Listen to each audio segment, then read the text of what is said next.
মাশাআল্লাহ পবিত্র আসরের আজান হচ্ছিল ম্যাচের ফলাফল এই মুহূর্তে 0-0 কালো রং সাথে ওই শোল্ডারে রয়েছে হলুদ শেপ নাগরকান্দা ফুটবল একাদশ মাঠে পশ্চিমাঞ্চলে এবং আকাশী রঙের জার্সি নিয়ে মালবাড়ি উপজেলা ফুটবল একাদশ রয়েছে মাঠে ফুটবল আক্রমণে নাগরকান্দা জানি টুপাস গোলকিপার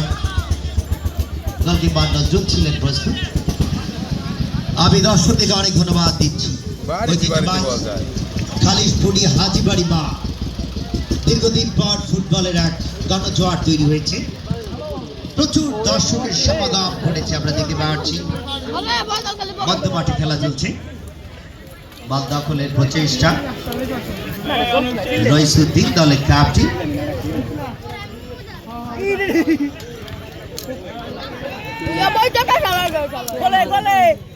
সাইফুল্লাহ নাই